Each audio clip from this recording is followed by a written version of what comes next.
fuck? Dude, what the fuck? I can't see.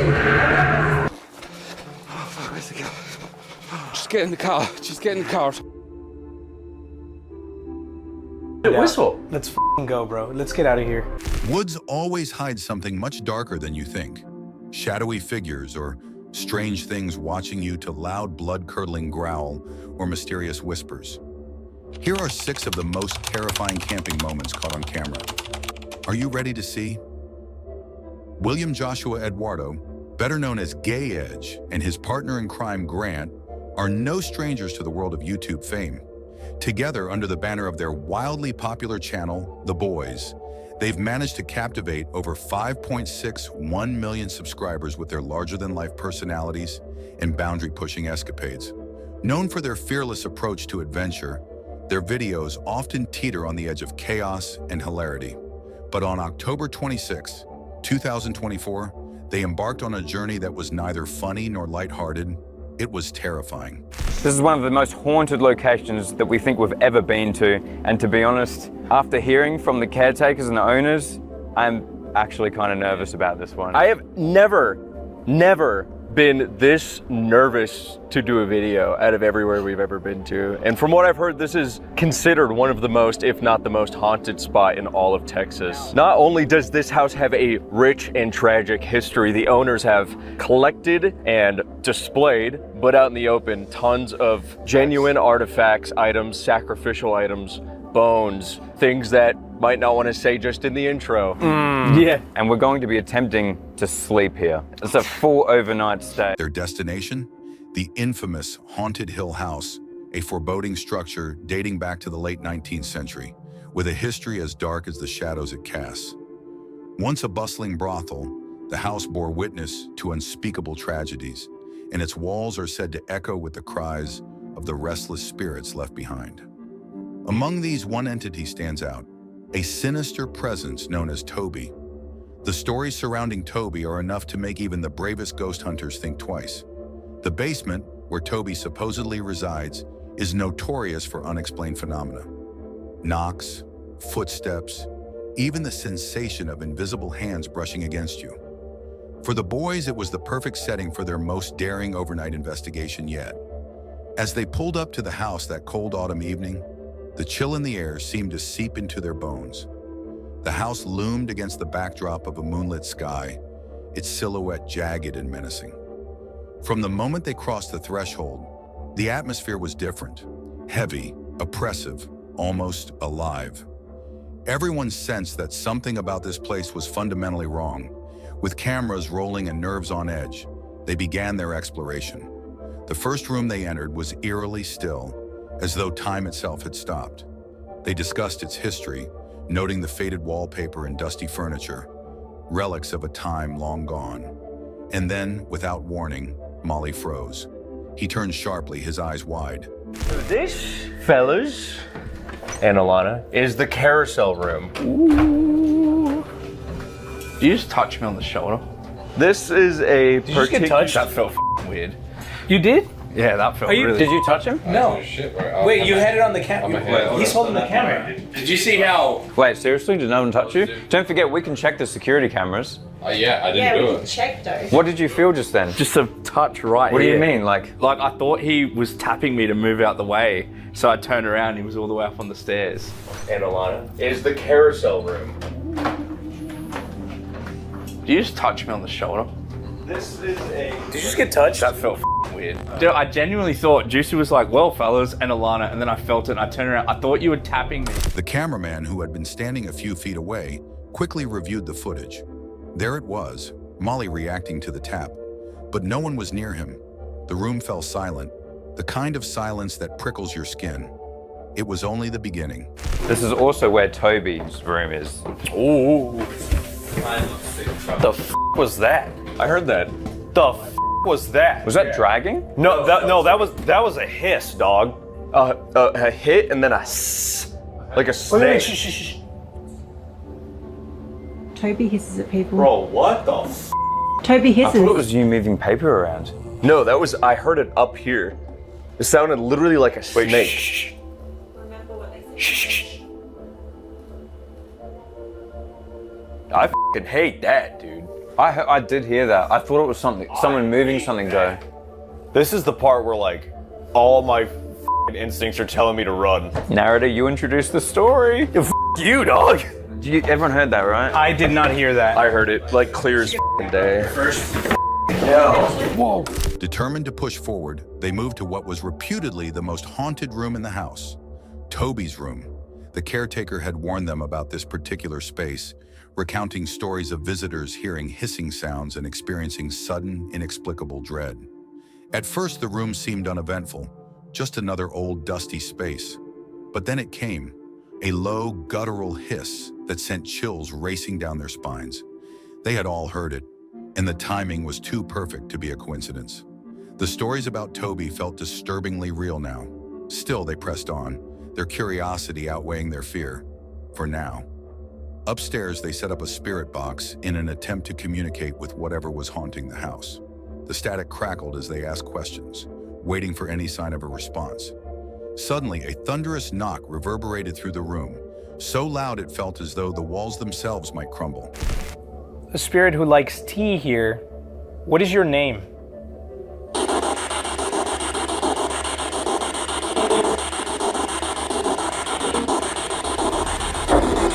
What the f was that? You're joking, right? That shook the fucking room. What the f was that? Was that you? No. Something just hit Dude, the that fucking shook the wall. whole fucking room. Was that you? What? I actually had to check to make sure. Hold on. I think this said yep. I swear it just said yep.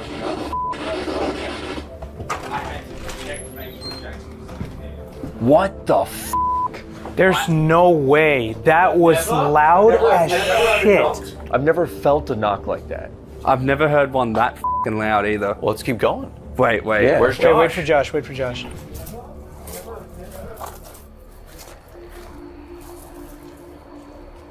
It would have been right there, right? Yeah. That's the other side of the wall. It's impossible for someone to go back there. Well, it's not impossible, but It's a caged-in area. what kind of, do you think it was like a... I thought I double checked to look to see if Jackson was still in the room because I thought he was f***ing with us, but he was sitting right across from us. Dude, what is next to this room is a full caged-in area of like fences this high. Yeah. Whatever knock you did was not even close to the knock that we heard. Alana did. Yeah, so that wasn't even close. You knocked over at like the corner over there. Yeah, that's as far as we can get to, and then the fence starts there. What the f? Let's keep going. The tea's just about done, so. Outside, the area was deserted. There were no footprints in the dirt, no signs of intruders. The house was sealed tight with no way for anyone to sneak in. The knock, they concluded, was unexplainable, and it terrified them. Hold on. Has it? Since you turned it on, yeah. Do you want to put it on the chair maybe, so you can see it as well? Yeah. Yeah. What the f is going off even when you put it over here? Put that one next to you, and then put this one up front.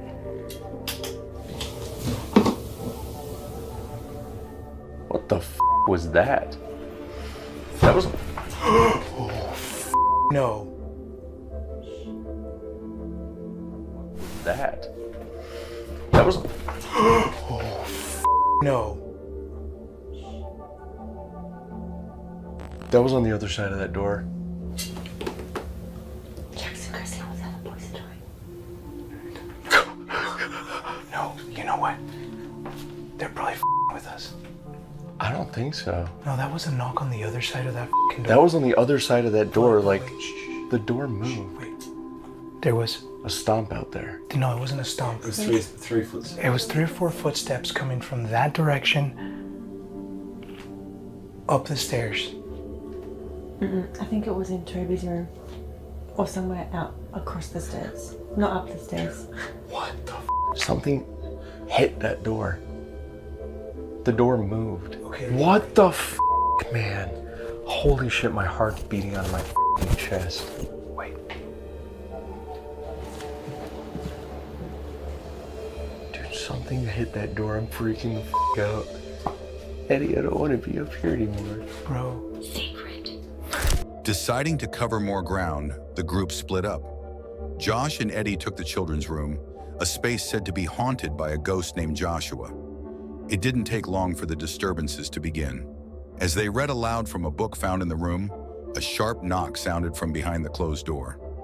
Josh called out, assuming it was the others pulling a prank, but when they checked the security footage later, it confirmed that everyone else was downstairs at the time. The knock hadn't come from any of them, but the spirits weren't done with them. Moments later, a hiss, the same unnerving sound from Toby's room, filled the air.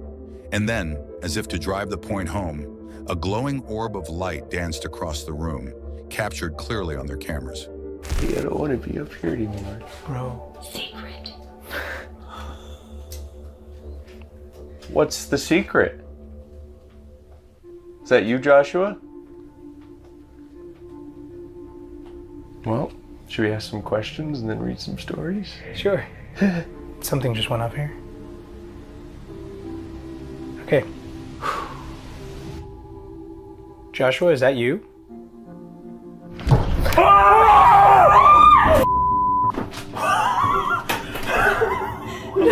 No. It is. It's okay. It is. It is. It is. It is. It's okay. Joshua, is that you?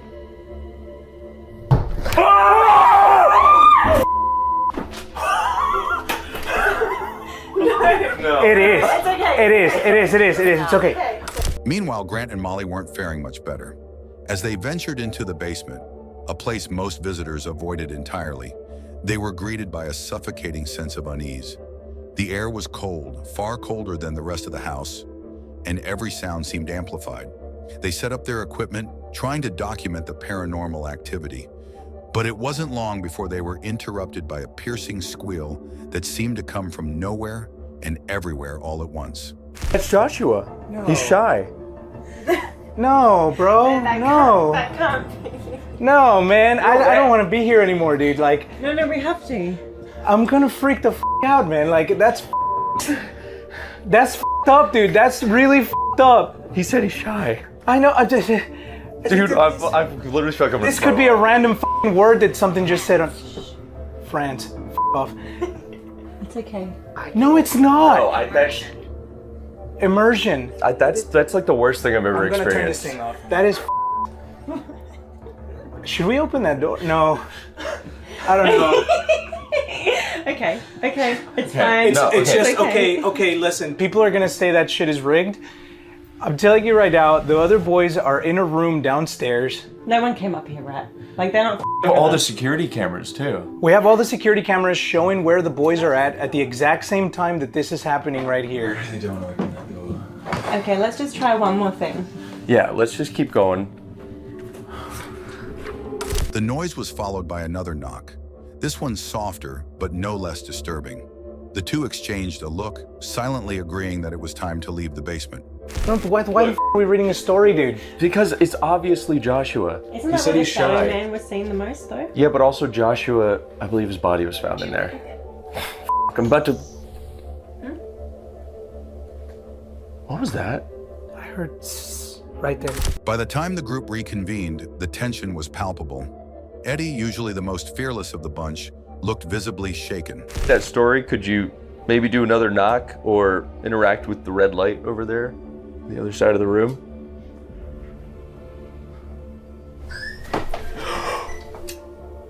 What the f was that? What in the f?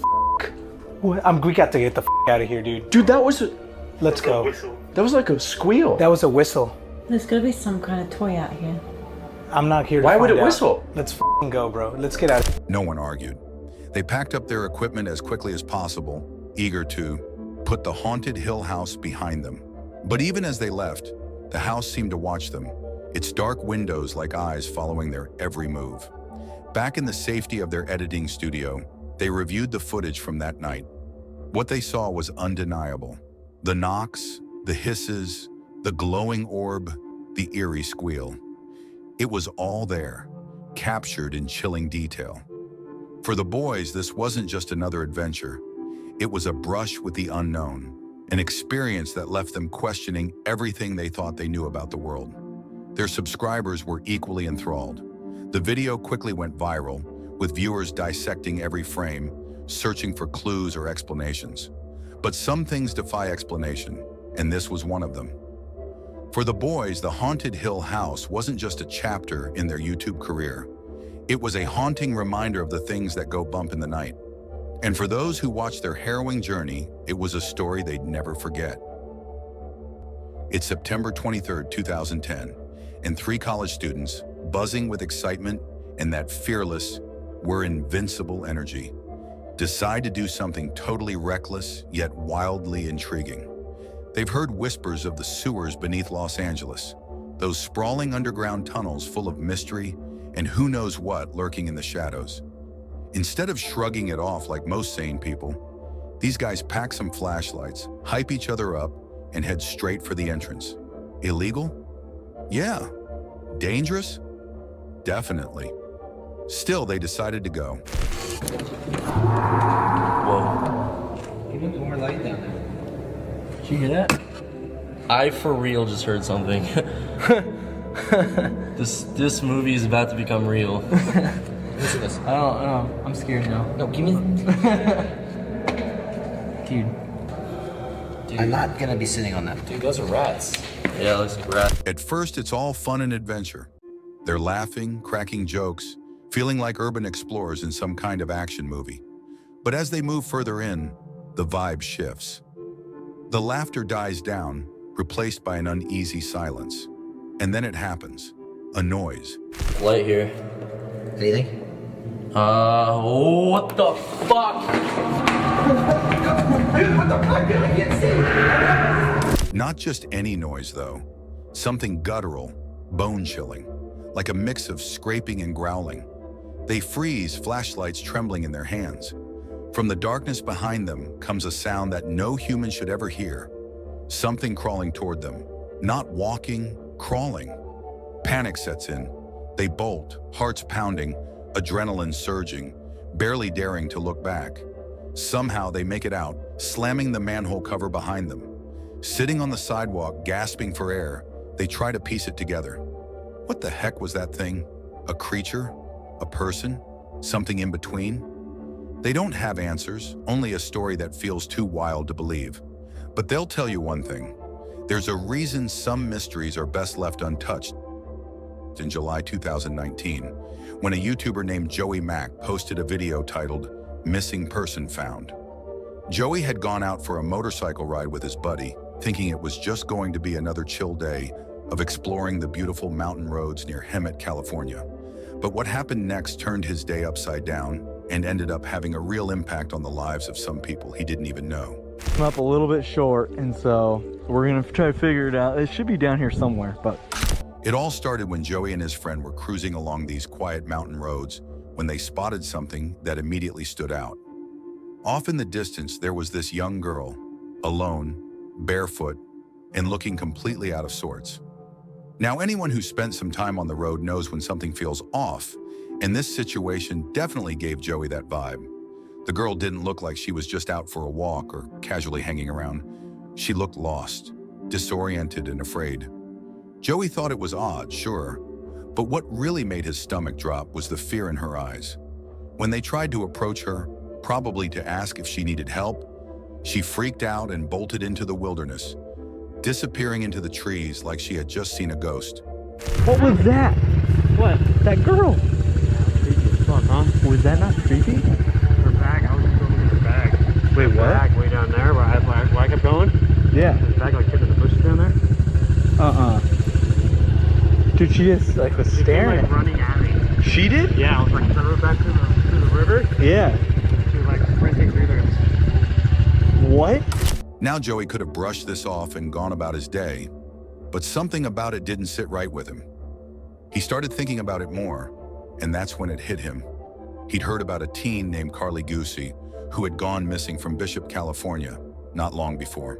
Came over and she's like, oh, I'm just gonna look up to see if it's a missing person. And so as soon as she popped it in, missing girl in Anza, this came up right here. It's Carly Goose. She actually went missing from Bishop which is about 3 hours away. But it was just kind of weird how it popped up. So I looked at her face. She has a couple different pictures too. And it popped in my head. I was like, dude, that is her. I have a weird feeling it's her. So what we're gonna do is we're gonna call it in just to make sure it's not. It's better safe. Joey remembered hearing that Carly had gone missing, and in that moment, the description of this girl seemed to match Carly almost exactly. The girl had a black shirt, short black shorts with white stripes, and most notably, she was barefoot and completely alone. The hairs on Joey's neck stood up, and he realized this wasn't just some random encounter. This could be serious. Hello, I'm calling about a missing persons report, and I think I might have seen the girl. Do you know the name of the person? Yes, it's Carly Goose. She went missing in Bishop, California, but I was out in Hemet. It's like Batista Canyon Road out in the mountains, and I came across a girl that looks really close to her out in the hills, right off the side of the road, and I seen a picture of it and it just kind of popped in my head, and it looked exactly like her, so I thought I'd call in and make a report at least. Okay, do you know the cross street to Batista Canyon? Where you saw her? Yeah, hang on one second, let me look. Okay, and was she like walking or sitting on the side of the road? She was walking down a creek bed off the side of the road. I have footage, GoPro footage of it. I was on my motorcycle filming, and I came across and I thought it was kind of weird, but she got kind of spooked out too. But okay, and do you remember what color shirt and pants she was wearing? yes, a black shirt, and then she had black shorts on. They were pretty short, and then they had like white stripes at the bottom, and she had no shoes on. And she was by herself? Yeah, she was. So without wasting a second, Joey picked up his phone and called the police. Joey took the time to give them a thorough description. Everything he could remember about what the girl looked like, where he had seen her, and even details from the footage he had captured on his GoPro. Joey made sure to explain everything, from the clothes she was wearing to the way she ran off into the woods. It wasn't long before the police were out there, following up on his tip. The search didn't lead to Carly Goose, but what happened next was just as remarkable. Thanks to Joey's detailed description and quick thinking, the police ended up finding two other missing teens, a 15-year-old girl and her 17-year-old boyfriend, who had been missing for 2 whole days. Yep, I'm gonna go see if I can find her. And so he ended up calling me back at, I think it was, 12 a.m. in the morning. He's like, hey, he's like, good news, Joey, we found him. And he's like, it's not the girl that you thought it was. It is not Carly, but you did find some missing teens. And I was like, what do you mean? So actually, he ended up finding a 15-year-old girl and her boyfriend, I believe it was, he was 17 years old. And they've been missing for 2 days. So they ended up running away from home, something like that. I didn't really get into details too much. Obviously, it's not my place, but he said, good job. He's like, your directions led me straight to him. They ended up sleeping in like a little ravine in there, and they were able to return back. They were found safe, and Joey was recognized by the police for the critical role he played in finding them. His attention to detail and the fact that he didn't just ignore his gut feeling made a huge difference in those teens' lives. They were reunited with their families because Joey had been paying attention. Now let me tell you, Joey's experience was a wake-up call for all of us. His story proves just how important it is to stay aware of our surroundings, especially when something feels off. Joey's vigilance didn't just help 2 families get their loved ones back. It also shined a light on the need for everyone to keep their eyes open in situations like this. While Carly Gus is still missing to this day, thanks to Joey's actions, 2 other families were spared the agony of wondering what had happened to their children. Joey's story isn't just about the importance of reporting things when they seem odd. It's also a reminder that sometimes one small action can make a world of difference. This woman had been living the van life, cruising around and doing her thing. It was everything she dreamed of: freedom, adventure, waking up in different places every day. But like most things in life, it wasn't all sunshine and rainbows. Van life, while super cool, definitely comes with its own set of challenges.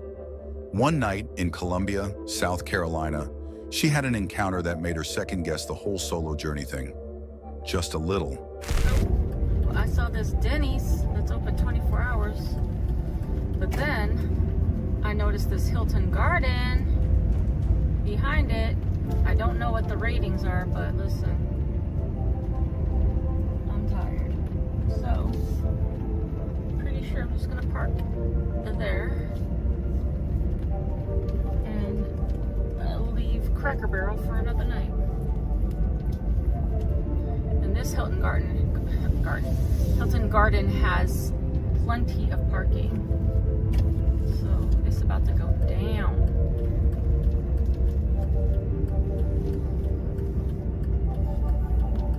Also, there's another van. So that's kind of comforting.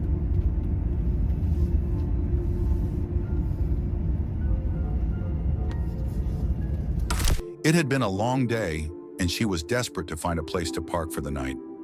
After hours of searching, most places turned her down, and she was starting to feel that familiar tension in her gut. Hotels wouldn't let her park overnight, and she was starting to feel the weight of exhaustion pulling at her. That's when she spotted a Hilton Garden Inn parking lot. It seemed like it might be a decent option. The lot was quiet, and she noticed a van parked nearby, which gave her a small sense of relief. If someone else was parking there, maybe it was okay. It was around 10:15 p.m. when she finally parked her van, exhausted beyond belief. She went through her usual routine, locking the doors, checking the windows, and scanning her surroundings. There was something about the night that made her extra cautious, but she shrugged it off. Maybe she was just being paranoid. As she lay there trying to settle in, she kept her eyes open for a few minutes, just listening for anything out of the ordinary. The quietness was almost too peaceful, but she managed to drift off after a while, convinced everything was fine. But then, out of nowhere, she heard a loud knock on her van door. It wasn't just a casual tap. It was urgent, like someone was trying to get her attention. Her heart skipped a beat, and she froze, staring at the ceiling of the van.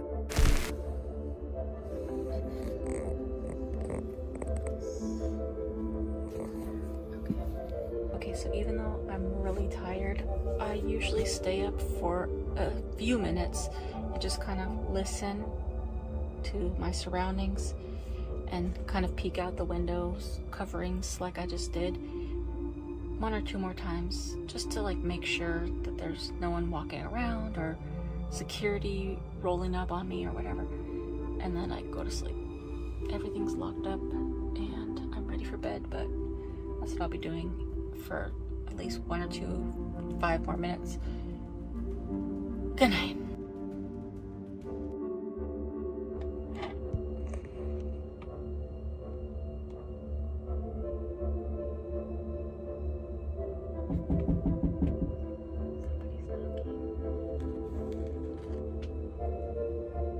What the heck?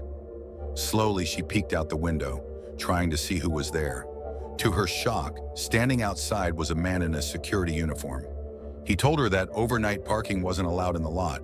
Her stomach dropped, and before she could even process what was happening, she knew she had to leave. She quickly gathered her stuff, her hands trembling with nerves, and started the engine. The guy in the security uniform was walking off, but something didn't sit right with her. As she was pulling out of the lot, she glanced at the other parked car she'd noticed earlier.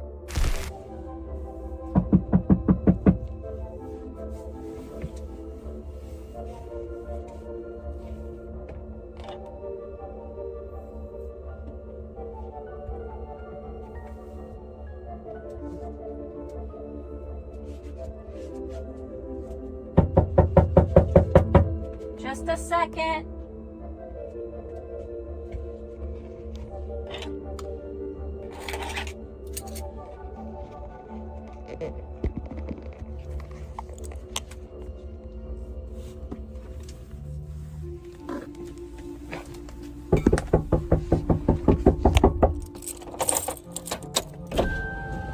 Hi. Hey, you have a room? I just pulled over just to go to the bathroom back here. I'm leaving. Okay.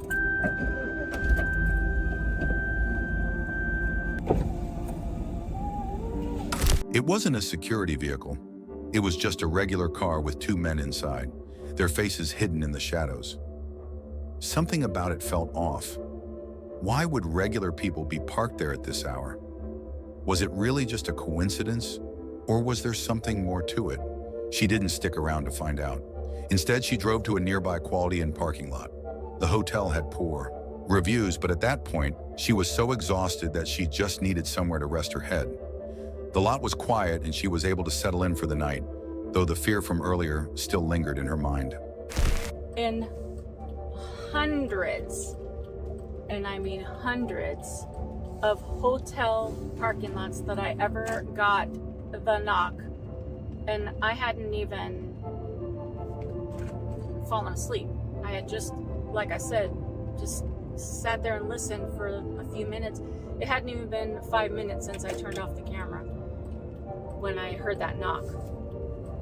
Now, normally, if it was like, I don't know, if it was in the middle of the night, I would probably not have answered because of safety and because they wouldn't have known that I was in there. But since they saw me pull up and park, then they were like, bro, no. That's the car that was parked behind me. So when I pulled up and turned and parked, that car was parked there with their lights on. But it's a regular car. It wasn't like a security car. So it looked like two dudes, which I couldn't really see, but it looked like two dudes in that car, in that regular car. So I thought it was just like people staying at the hotel. But that's interesting that they have security officers in their uniform, but in regular. It wasn't just the knock on the door that bothered her. It was the strange feeling she had about the men in the car, the way everything had felt off from the moment she parked. The night ended without any further incidents, but it stuck with her. Van life, as freeing as it could be, also came with moments of discomfort and unease. The encounter reminded her that, while the road could offer her freedom, it also demanded vigilance. And that night, it felt a little more real than she would have liked. Wes, the YouTuber behind Adventures with Wes, showing off cool places and generally having a good time with his buddies. Well, recently, he posted something that made everyone stop in their tracks. It was a major departure from his usual lighthearted explorations. In fact, it was downright chilling. Welcome to Adventures with Wes. Let's go in the pipe, yeah? Let's go. Let's go. Right, so there's nettles everywhere, sloppy mud everywhere. We're at the pipe. Bro. We're at the pipe now. So, guys, the pipe is just down this slope here. So, where's just down here, mate? Let's do it, bro. Let's go. So Wes and his friend were out on a different kind of mission this time, hunting down a long-forgotten tunnel deep in the woods. Wow, what's that smell? What? Can you smell that? Oh, it smells like raw fish or something, bro. Can you smell that? Yeah. That stinks, bro. Nasty. Oh. Nearly lost a foot in the water. Now, you might think it sounds like just another cool, quirky exploration, but it quickly turned into something straight out of a horror movie. They had to wade through thick nettles and muddy paths to get there, their excitement growing as they got closer. But then something hit them, this terrible, overpowering stench. Flies were swarming around like it was a scene from a zombie flick, and the air just felt off. But like true adventurers, Wes and his buddy pushed on, determined to reach the tunnel. Yeah. Right. Oh, it stinks, man. Ugh. It's like it's got worse. Oh, it has got worse, bro. It's because we're in the pipe. Let me get the light on. Whoa, man! Fucking hell, me foot's in the water! As they finally shone their camera light into the tunnel, the atmosphere instantly shifted. The excitement turned to dread. There, in the flickering light, they saw something that made their blood run cold. It was a body wrapped in cloth, stained with what looked like blood. For a moment, neither of them could move. Their minds couldn't quite process what they were seeing. Was it real? Were they imagining things? But then reality set in, and panic took over. They turned on their heels and ran as fast as they could.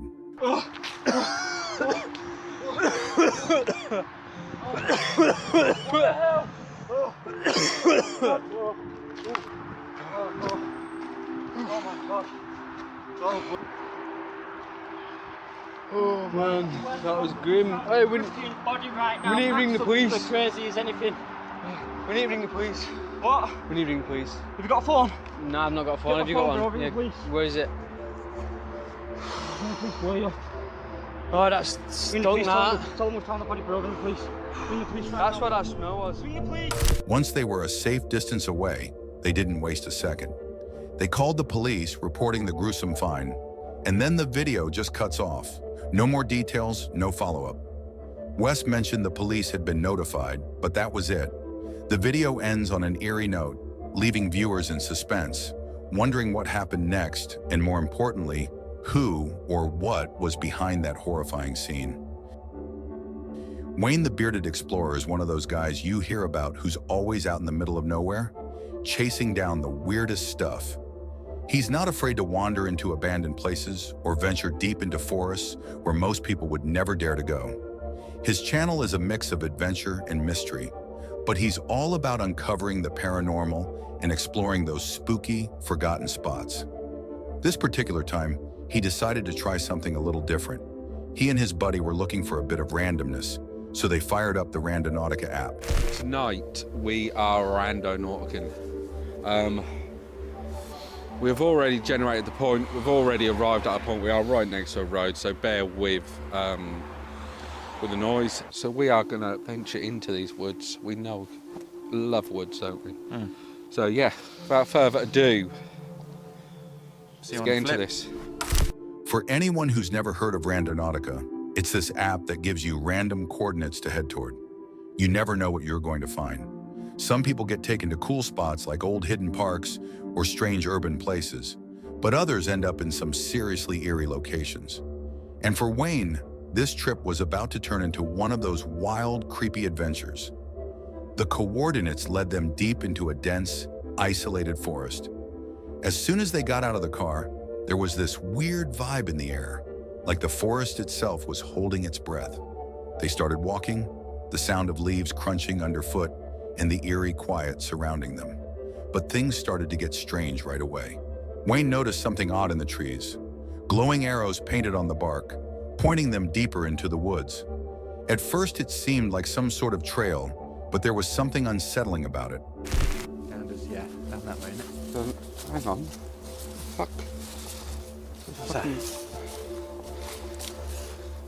There's something painted on the tree. I didn't even see that. There's a fucking arrow on the tree. Coming around. What's that? Turning a big light off. It's fucking glow in the dark paint. There is glow in the dark paint on the tree. Why were the arrows glowing in the dark? Who had been out here marking trees? The deeper they went, the more markings they found. Some of them were more cryptic. One of the trees had the word "run" painted in bright red. That's when things really started to get under their skin. It wasn't just some random graffiti. It felt like a warning, like someone or something had been expecting them. The hairs on the back of Wayne's neck stood up as they walked on, his flashlight flickering in the growing darkness. Glow in the dark paint works with light, right? If that's what it is. I think that's an N. I don't know why I'm pointing my camera, I can't see. I think that says run. Run? Hang on, let me turn that off. R. Oh yeah, I can see that angle. There, yeah. I think. Oh, I can see that angle. That says run. Okay, so that's big lights back on. Yeah, big lights on. But it wasn't just the spooky signs that made their stomachs turn. As they walked, they stumbled across a paint can lid, half buried in the leaves. What was even weirder, the paint inside the can was still wet, and it was freezing cold out, so how the heck was the paint still fresh? Something didn't add up. This wasn't something you see in the woods, especially not in the middle of nowhere like this. The whole thing was starting to feel less like an adventure and more like something off. And then, out of nowhere, one of their cameras suddenly shut off. It had been fully charged before they left the car, but now the battery was completely drained. No warning, no sign of malfunction.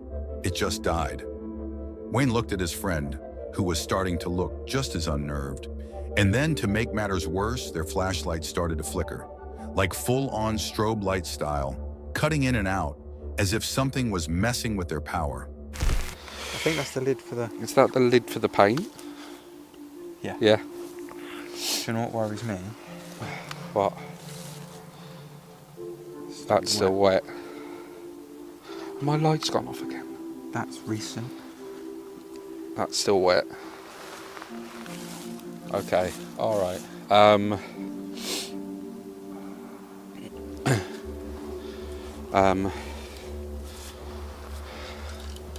So we have come to these woods and there is painted arrows everywhere.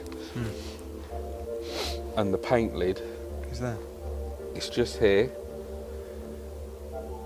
and the paint is still wet.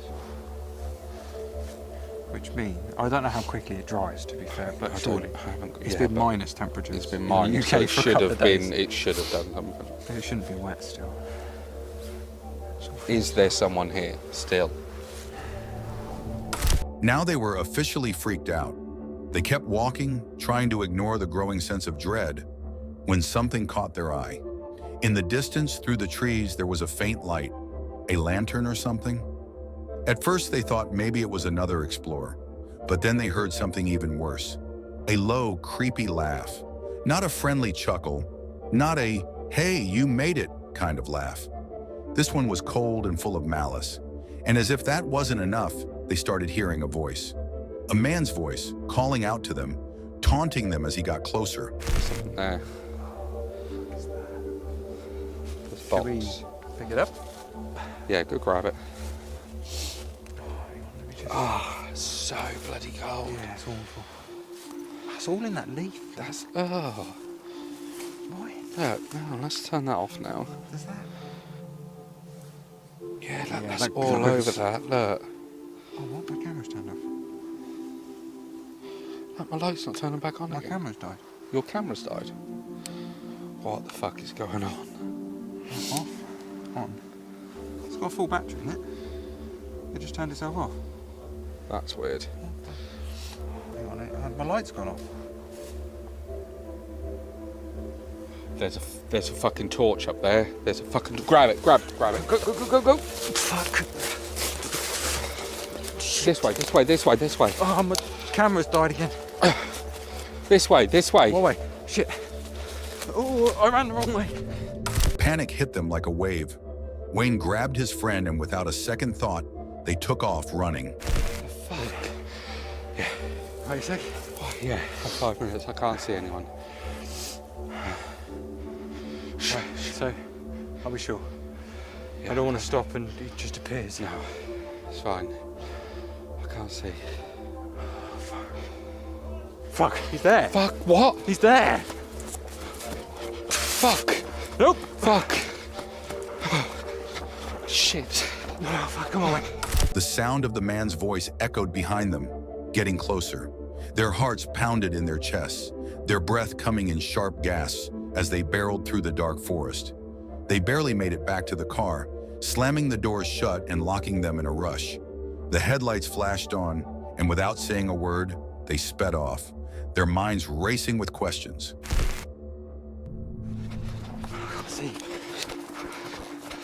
Oh, fuck, where's the car? Just get in the car. It's unlocked. Once they were a safe distance away, Wayne couldn't shake the feeling that something wasn't right. They were both shaken up, and the only thing they could think to do was review the footage from their cameras. But when they looked back at the video, something caught their attention. A small box lying near one of the trees.